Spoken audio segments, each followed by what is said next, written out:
It is a time right now, and in the wake of the deadly shootings in Arizona, we're seeing an interesting trend here in California.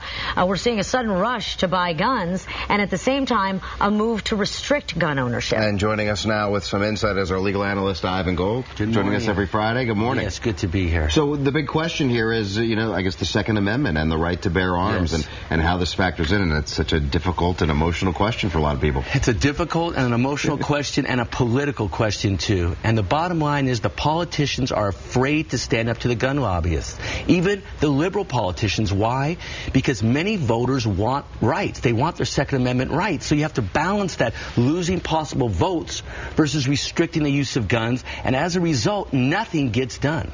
And a lot of people have been concerned. They're saying the rise in the purchase of guns is partly people are doing it for protection, but also partly people were worried the gun laws will change, and they seem to be loading up on weapons now. They're concerned that the gun laws will change. There are many guns that are bought illegally off the street. That's the real problem, okay?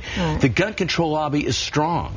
They want that Second Amendment right. And people are concerned, and it always happens after a major tragedy, an assassination attempt, the Brady bill after Ronald Reagan. This instance here, whenever there's a violent tragedy, then we rush, we yell for gun control. But is it the same when, for example, this latest move we talked about today is they're not going after the gun necessarily, they're going after the clip. They're saying, let's limit what you can put in the clip, and did that get around the problem? Anything that restricts the right to use arms, the right to bear arms, the right to shoot in a free way, that is a problem. And that's what offends the majority of voters. Look at the statistics, and they do the polling.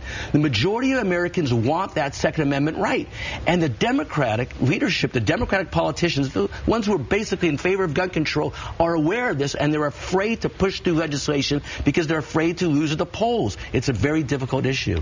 Another story in the news this week was a teenage boy in Hayward accused of shooting his father in the head, and now talk of trying him as an adult. And that's something we've seen a lot in the news lately. 14, 15, 16-year-old children being tried as adults. How does that work in the court system as far as the difference between trying someone as a juvenile and as an adult? It's a hot-button issue, and I had a case. A 16-year-old killed his mother with a baseball bat. My brother, Matthew Gold, charges all the juvenile cases for the entire county of Alameda. So we talk about this a lot. And now kids, 14, 15, 16-year-old kids, are committing adult crimes. They're committing murders, robberies, rapes, and the public now wants these kids tried as adults. They want these kids locked up. What the DA will charge the case as an adult crime, and then a judge ultimately, after hearing arguments from both counsel, defense and the prosecution, will certify the case to adult court. It's the judge's call.